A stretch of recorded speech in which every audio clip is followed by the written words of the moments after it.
Swazdola Sora. I am Surface, the Down Under Space Pirate, and while procrastinating for several weeks now, I had booted up the old Elder Scrolls V Skyrim recently to finally check out the anniversary edition they did and really give it a try. Something occurred to me as I was traveling down the road. Why is everything in decay and ruin? So, let's talk about Bethesda's creative decline, shall we?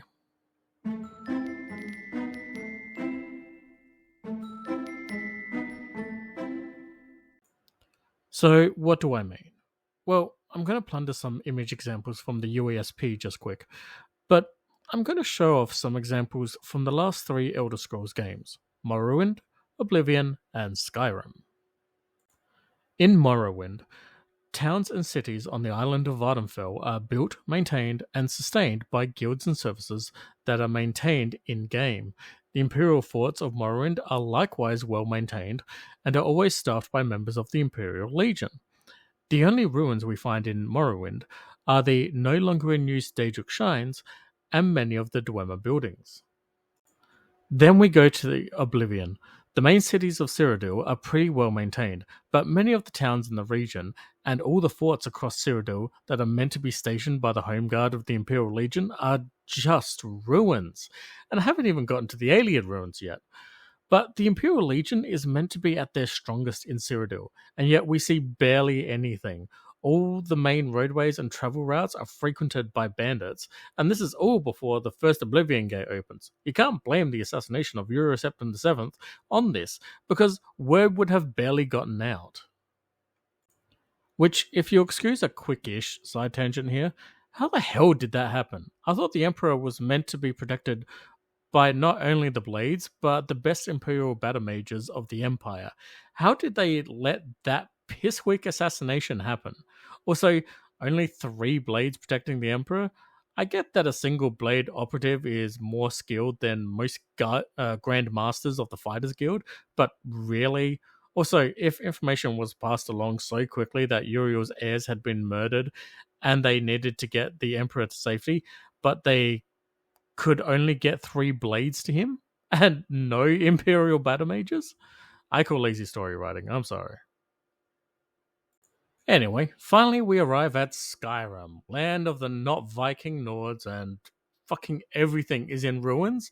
I get the Stormcloak Rebellion Civil War has been hitting Skyrim hard, but everywhere is up the shit. Helgen at least has the excuse that it got wrecked by the return of Alduin. But look at all the other spots. Various watchtowers of the holds, entire cities of the holds, desolate and crumbling around the people still living there. It's not even like a lot of this is because of the Civil War, as most of that conflict is happening outside the towns, because both sides seem to be respecting rules of warfare in that regard. And it can't be the result of the Oblivion Crisis. That was over 200 years ago. Are you saying London could be rebuilt in 10 years following World War II, but Skyrim lacks the ability to rebuild a wall bastion, let alone a watchtower, over the course of 200 years? Then you have the old Nord ruins, which, jeez, how are all these old Nord burrows, burials, wards, and whatnot in better condition than an actively lived-in city? Here's the thing. If you want to defend Emil because of a point Tim Cain brings up, that's fine. But he's the face of the writing creative team at Bethesda. And the more he went up, the further down the quality of the immersion and experience in a Bethesda role-playing game got. Yeah, he might be a great dude, Tim, but he also might not be great at the job, you know? For that position, at least. Not that Tim Cain is ever going to be seeing this video, let alone responding to me addressing that point from his old video. Well, at this point, is that old video? I mean, by all means, I would respectfully discuss it with him, Emil, or anyone.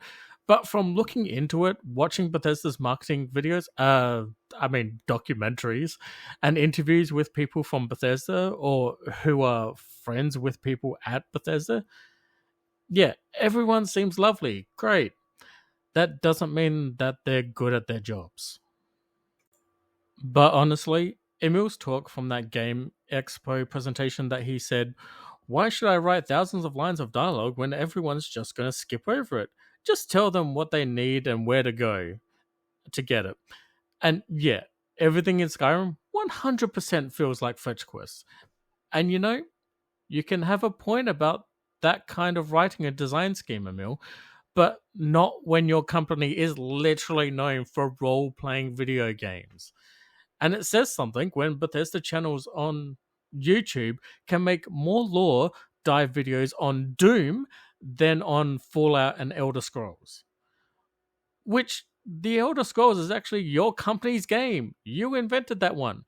So how do you get to a point that you just can't be bothered with it anymore? Oh wait, you're getting creatively bored with it, aren't you? That totally explains the Elder Scrolls Online. Seriously though, was a great idea, but it sucks in execution. It is both what and not what the community wanted, I guess. I don't know. Okay, hold on. Let me explain something here. So the best way to go into this, at least from my perspective, is that the community wanted a multiplayer experience in a Elder Scrolls game, but they most assuredly don't seem to latch onto ESO. But see, the Elder Scrolls mainline games actually get really good chances for having multiple characters being part of the story. Imagine this. It wouldn't make much sense for there to be multiple players for Skyrim. After all, only one can be the Dragonborn. But you could have it so that one person goes into it as the Dragonborn and the others are their companions. The new companions who fought with the Dragonborn to reunite Skyrim and usher in a new empire. That'd be pretty sick. You could think of it like the Halo 3 multiplayer. Just saying. Or Oblivion. Absolutely nothing about that game required there to be only one hero of Kvatch. You could just as easily have had the heroes of Kvatch. I mean, that is such a perfect way to form a fantasy tabletop role playing game party already. They go to a city that's under attack. They save someone important and save the city. They're named heroes. That's perfect. Morrowind, on the other hand, that could have been a real interesting one to remaster with local multiplayer. A group of prisoners are dropped off at Sidenine. All of them fulfill the requirements to be the incarnate, Nerevarine, but only one will pass the test. Imagine if it was governed by the game mechanics of karma and reputation, along with not only what parts of the prophecy you fulfilled, but how you fulfilled them. You'd still end up with one person being the Nerevarine, but the other player characters would be the basis of the Nerevarines' new council. Imagine if it was a four-person party. The Nerevarine could have joined the tribunal, and the other three could have been archmasters of House Halalu and House Redoran, and the Archmagister of House Telvanni. And you're all meeting with Vivek, and at the points during Vivek's pontificating, Nerevar's new council can interject with what they've heard from their own houses. Or, after Vivek presents Nerevar with the offer, the council can vote on what they think. Oh, I'm sorry, am I putting too much wordy word into this role-playing video game for you? Well, go fuck yourself. Because that's the whole reason most of the TES and Fallout lore channels on YouTube exist. And stuff like that, optional localized multiplayer, so that people can share an experience of the story or forge their own, is exactly the kind of multiplayer a lot of the Bethesda RPVG community wants. Well, I would imagine that tends to be what we hear. Of course, you could instead continue this decline of quality over memes, like you have been. After all, it just works. Okay, I'm gonna wrap this shit up now.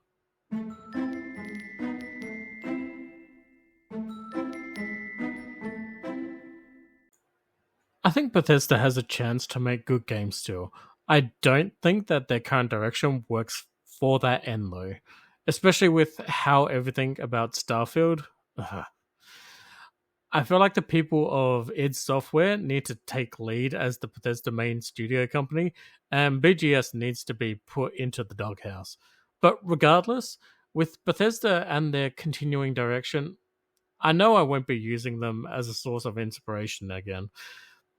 Those days are long past. Well, thanks for not listening.